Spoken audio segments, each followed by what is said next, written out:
morning, ninth class. How are you? I thank you, students. You all the students are be fit and fine. Okay, बच्चा, हम आज करते हैं chapter number 8 motion. Motion का मतलब क्या है बेटा? आपने पिछली क्लासों में भी पढ़ा होगा. Motion, what you mean by motion?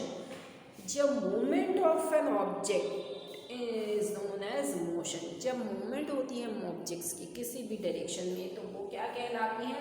Motion कहलाती है. The movement of an object in any direction is known as motion. Okay, what is motion? Page number आपका है 898 पे. Motion chapter number 8. Motion chapter number 8. In everyday life, we see some objects at rest and others in motion. Birds flying, fish swim, blood flow through veins and arteries, and car move. Atoms, molecules, planets, stars and galaxies are all in motions. सभी चीज़ें जैसे मैंने आपको बताया है अभी birds fly करती हैं, फिश स्विम करती हैं, तैरती हैं, फिश ब्लड है, आर्टरीज और वेन्स में मूव करता है, एटम, मॉलिक्यूल, प्लैनेट, स्टार्स और गैलेक्सीज सभी क्या है गति करते रहते हैं धीरे धीरे. उस गति को ही मोशन बोला जाता है. सभी डायरेक्शन में मूव करते हैं. All are in motion. सभी ऑब्जेक्ट्स ये क्या है मोशंस में होते हैं. We often preserves an object to be in a motion when its position change with time. किसी भी ऑब्जेक्ट की टाइम के अकॉर्डिंग जब पोजीशन चेंज होती है तो वो पोजीशन चेंज होने के प्रोसेस को हम क्या बोलते हैं?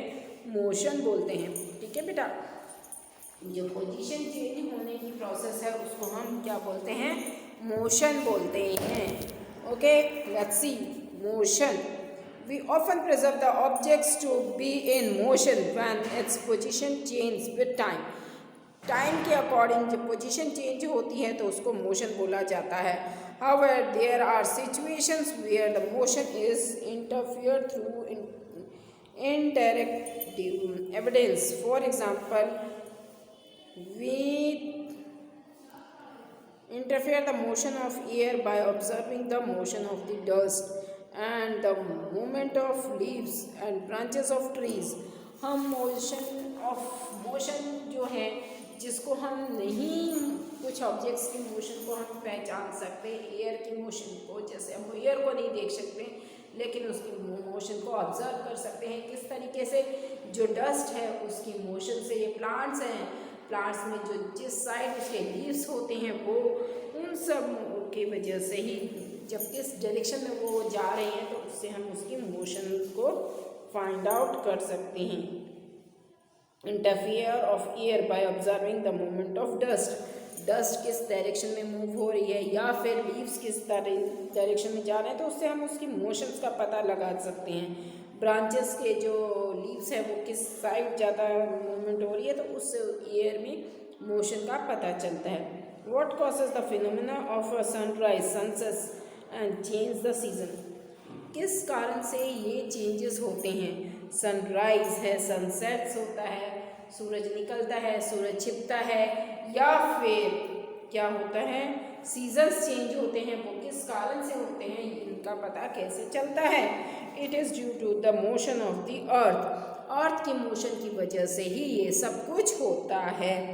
If it's true, why does we directly preserve the motion of the earth. अगर ये सब सच हैं तो क्या हम डायरेक्टली प्रिजर्व कर सकते हैं अर्थ की मोशंस को? Review the motion of the अर्थ. हम अर्थ की मोशन को कैसे पता कर सकते हैं? एन ऑब्जेक्ट में appear to be moving from one person and stationary from other. जब एक कोई भी मनुष्य एक खड़ा हुआ है वो स्टेशनरी मोशन कहलाएगा और दूसरा उसके पास तक आता है या जाता है तो वो क्या कहलाता है? For example the passenger in a moving बस. मूविंग बस है और एक खड़ा हुआ इंसान है तो वो भी कैसा दिखता है आपको? मूविंग करता हुआ दिखता है. क्यों? क्योंकि दोनों में से एक की पोजीशन कैसी है? मोशन में है, इसलिए दूसरा भी कैसा दिखता है? मोशन में दिखता है. ठीक इसी तरह से जब सन क्या है हमारा स्टेशनरी में है और मोशन कौन कर रहा है? अर्थ कर रही है. तो हमें ऐसा लगता है कि सन मोशन कर रहा है। लेकिन आपने ऐसा नहीं होता, जब एक स्टेशनरी में है और दूसरा मोशन में है तो ऐसा लगता है कि वो दूसरा मोशन कर रहा है, लेकिन एक्चुअल में वो खुद मोशन में होता है, इसलिए हमें दूसरा भी मोशन में लगता है। अभी एग्जाम्पल मैंने बताया था, जब चलती हुई गाड़ी है, बस है, ट्रेन है और दूसरा स्टेशन पे खड़े हुए इंसान हैं तो ऐसे लगते हैं कि वो भी चल रहे हैं, नहीं, पर वो गाड़ी ही चलती है। क्यों? क्योंकि एक ऑब्जेक्ट दूसरे ऑब्जेक्ट के रिस्पेक्ट में क्या है, मोशन में होते हैं। इस कारण से हमें क्या लगता है, दूसरा ऑब्जेक्ट भी मोशन में दिखता है। Okay, let's C.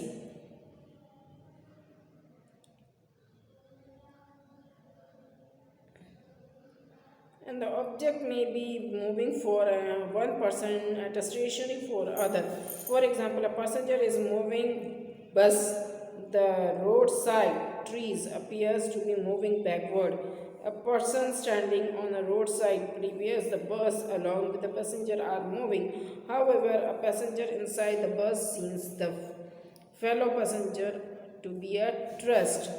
What does these observations indicate? इन जो अभी ये सारी ऑब्जर्वेशन इंडिकेट करोगे तो उससे क्या पता चलता है? Most motions are complex. बहुत से मोशंस ऐसे होते हैं जो कॉम्प्लेक्स होते हैं। Some objects may move in a straight line. कुछ ऑब्जेक्ट स्ट्रेट लाइन में मूव होते हैं।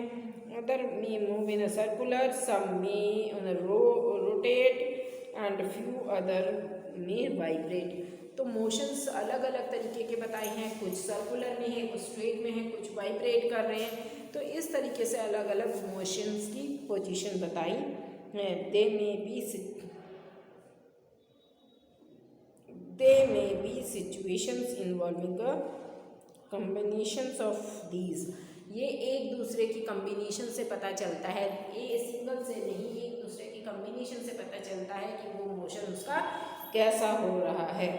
इन this chapter we shall first learn to describe the motion of objects along the straight line. इस तरह से अब हम देखेंगे इस मोशन में, इस चैप्टर में पहले सबसे पहले मोशंस पढ़ेंगे। और कौन सा मोशन पढ़ेंगे? स्ट्रेट लाइन का मोशन पढ़ेंगे। Straight line. We shall also learn to express such motions through simple equations and graph. Simple equations और ग्राफ के थ्रू आप इसको देखते हैं। Later we shall discuss way of describing circular motion, और circular motion को भी हम इसके थ्रू देखेंगे। Describing motion. 8.1 describing motion. We describe the locations of an object by specifying a reference point. Let us understand this by an example. एक example से हम इसको देखते हैं डिस्क्राइबिंग मोशंस को। Let us assume that the school in a village is 2 kilometer north from the railway station. एक गांव में जो रेलवे स्टेशन है उससे 2 किलोमीटर दूरी पे क्या है? स्कूल है। ठीक है, उससे हम उसकी मोशंस का फाइंड आउट करेंगे, कैसे मोशन में है वो, ग्राफ के थ्रू। तो 2 किलोमीटर दूरी पे स्कूल है with respect to the railway station, railway station से। In this example the railway station is reference point, और एक रेफरेंस पॉइंट से ही उसका लोकेशन का फाइंड आउट किया जाता है। तो यहाँ पर रेलवे स्टेशन को रेफरेंस पॉइंट बनाया गया है। Okay, we shall have also closer to the reference point according to our convenience. reference point अपनी convenience के लिए reference point बनाया जाता है। ठीक है, therefore to describe the positions of an object we need to specify reference point called its origin. जो reference point बनाया जाता है और जहाँ से व्यक्ति चलता है तो वो उसका origin कहलाता है। Now motion along a straight line. अब motion along a straight line के अंदर देखते हैं क्या होता है। The simple type of a motion is the motion along a straight line. जो सिंपल मोशन होता है उस मोशन को क्या बोला जाता है? Straight line motion. We shall first learn to describe this by an example. एक एग्जाम्पल से देखते हैं इसको। अब consider the motion of an object moving along a straight path. Straight path लीजिए, एक सीधी लंबा रोड देखती हैं, straight path. The object starts its journey from O, एक ऑब्जेक्ट है अपनी जर्नी को स्टार्ट कर रहा है बेटा, ग्राफ में शो ऑफ हुआ है, ठीक है। ये ओ पॉइंट है, ये देखिए फिगर में, ये ओ पॉइंट से अपनी मोशन को स्टार्ट कर रहा है, ठीक है, एक object from O which is treated as a reference point. अब ये इसका रेफरेंस पॉइंट ट्रीट करता है, ठीक है। Let's A B C represent the position of the object at different instant. A B C different instant पे उसकी position बताई गई है ऑब्जेक्ट की। At first the object move from C, पहले सबसे पहले वो सी पॉइंट से एंड बी पॉइंट से and reach A point. A B C से स्टार्ट करता है, फिर बी पे आता है, फिर लास्ट में ए पॉइंट पर वो आता है। Then it moves back along the same path and reaches C through B, और वापस वो जाता है तो बी से वो सी पॉइंट पे जाता है। The total path length covered by the object is OA plus AC, that is 60 kilometer plus 35 kilometer is equal to 95 kilometer. Let's see, देखिए बेटा, ये एक ग्राफ बनाया गया है, ये किलोमीटर में है। सबसे पहले यहाँ पे 0, 5, 10, 15, 20, 25, 30, 35, 40,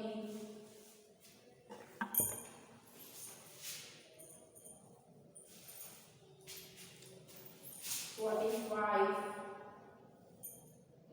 50, 55, 60 किलोमीटर।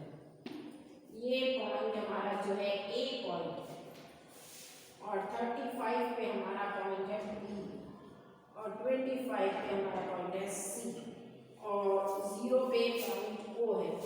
तो एक जो पर्सन है कहाँ से कहाँ तक जा रहा है, सी टू बी, बी टू ए, तो टोटल डिस्टेंस, और फिर वो वापस कहाँ आता है, सी पे।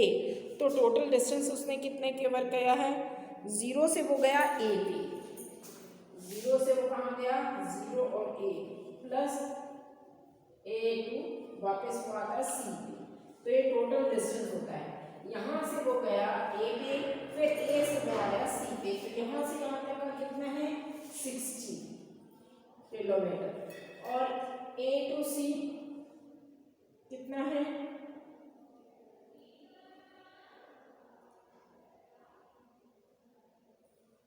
AC plus 35 kilometre is equal to 95 kilometre.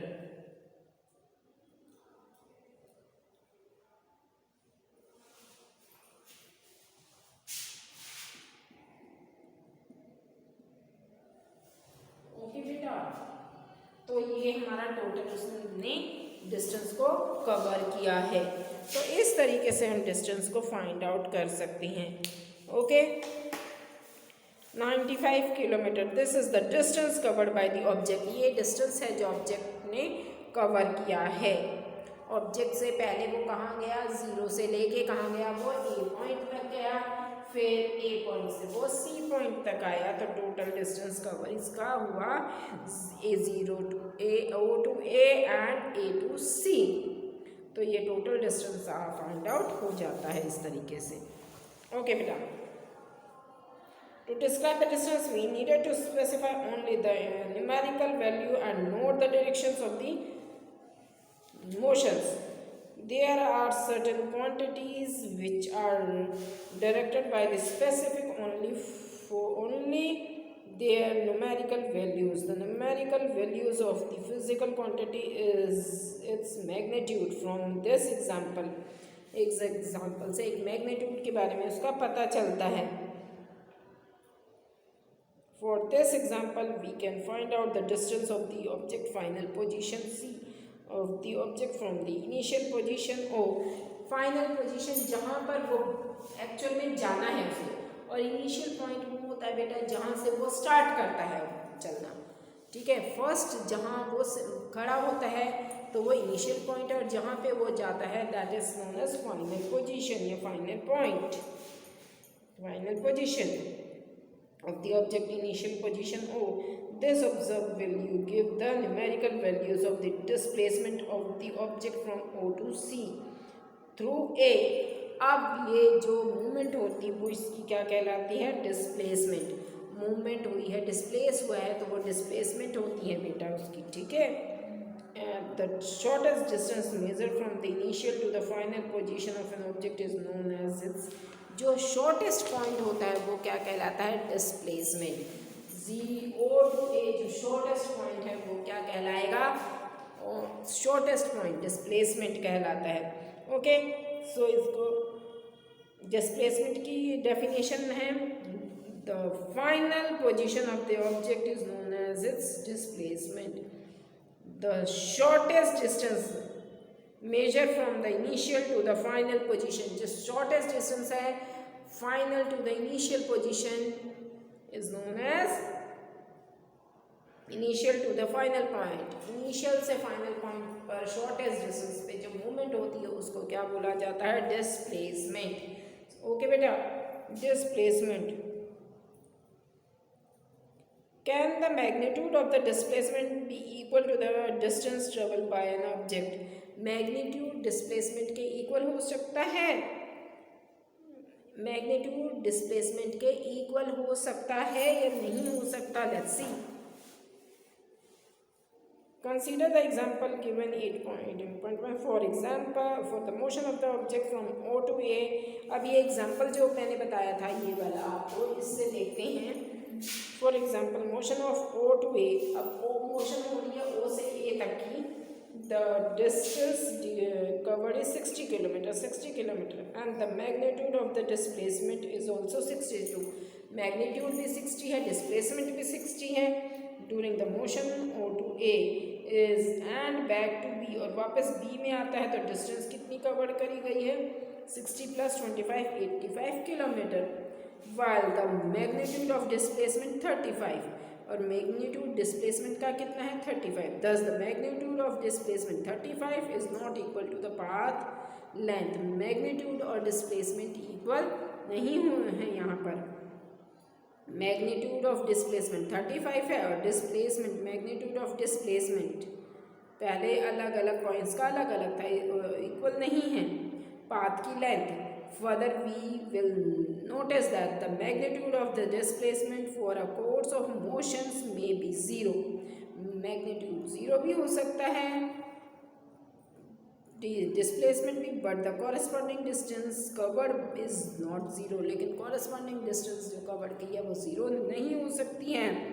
If we consider the object travel back to O तक आते हैं वापस, तो the final position coincide with the initial position and therefore final position से इनिशियल पोजीशन पे, इनिशियल से final पे, ठीक है, displacement is 0। However the distance covered is generally is 0 to A and O to A and A to O is 60 and 60 to 120.